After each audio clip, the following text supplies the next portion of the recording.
जब आप मैप पर ओशियंस को देखते हो तो आपको अलग अलग नामों से कई समुद्र दिखाई देते हैं। जब पृथ्वी पर सभी जगहों पर एक ही तरह का पानी है तो समुद्र अलग अलग क्यों? जिस तरह से जमीन पर देशों के बॉर्डर होते हैं उसी तरह ओशियंस में भी बॉर्डर होते हैं जो एक ओशियन को दूसरे ओशियन से अलग करते हैं। इसी तरह से ये है पैसिफिक और अटलांटिक ओशियन का बॉर्डर, जिसमें दोनों समुद्रों के बीच में एक लाइन सी नजर आती है जो समुद्र को दो भागों में बांटती है। ऐसा लगता है मानो यहाँ दो समुद्रों के बीच एक अदृश्य दीवार लगी हुई है जो इन दोनों समुद्रों को अलग अलग कर रही है। लेकिन अब दिमाग में एक सवाल आता है कि जब पानी एक ही है तो ये दोनों समुद्र आखिर अलग अलग क्यों, और क्यों ये आपस में नहीं घुल मिलते? और ये तो हम सब जानते ही हैं कि इन दोनों के बीच कोई अदृश्य दीवार तो है नहीं। तो फिर वो कौन सी शक्ति है जो इन दोनों समुद्रों को अलग अलग करती है?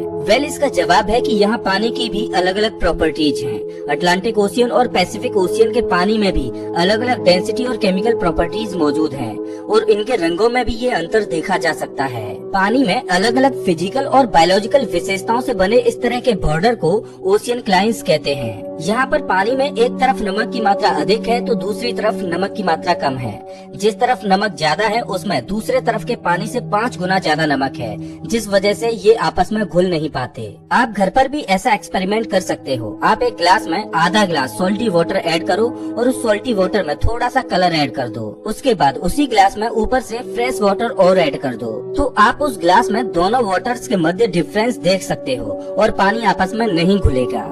फिजिक्स का एक बेसिक कॉन्सेप्ट ये है कि कम डेंसिटी वाला लिक्विड हाई डेंसिटी वाले लिक्विड पर तैरता है, लेकिन इस कॉन्सेप्ट के हिसाब से तो दोनों समुद्रों का पानी एक वर्टिकल लाइन की बजाय हॉरिजॉन्टल लाइन से डिवाइड होता। मतलब कम डेंसिटी वाला पानी ज्यादा डेंसिटी वाले पानी के ऊपर तैर रहा होता।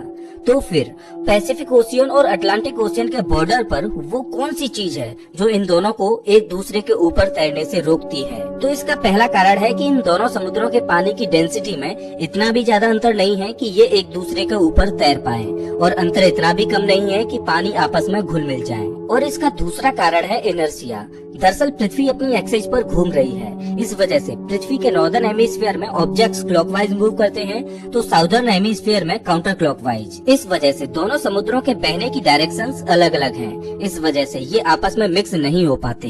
इन दोनों समुद्रों का अलग अलग होने का तीसरा कारण है स्ट्रेंथ ऑफ मॉलिक्यूल्स कनेक्शन। दरअसल दोनों समुद्रों के सरफेस की अलग अलग सरफेस टेंसाइल स्ट्रेंथ है जो इन दोनों समुद्रों को आपस में घुलने से रोकती है। इसका चौथा कारण है थर्मोक्लाइंस। दरअसल समुद्रों के इस बॉर्डर पर दोनों तरफ के पानी का टेम्परेचर अलग अलग है। पैसिफिक ओशियन के मुकाबले अटलांटिक ओशियन का पानी थोड़ा ज्यादा ठंडा है। इस वजह से भी हमें इन दोनों समुद्रों में अंतर दिखाई देता है। पृथ्वी पर अटलांटिक ओशियन और पैसिफिक ओशियंस के मध्य ही इस बॉर्डर को नहीं देखा जा सकता, बल्कि ऐसी कई जगह हैं जहां पानी में इस तरह के बॉर्डर्स देखे जा सकते हैं, और ये सब स्वतः ही प्राकृतिक तौर पर बने हुए हैं। तो दोस्तों इस वीडियो में बस इतना ही। वैसे आप हमारा ये वीडियो कौन से शहर से देख रहे हो हमें कमेंट करके जरूर बताएं। अगर आपको ये वीडियो अच्छा लगा हो तो इसे लाइक करें और ऐसे ही वीडियोज के लिए चैनल को सब्सक्राइब करें, साथ ही बेल आइकन दबाएं।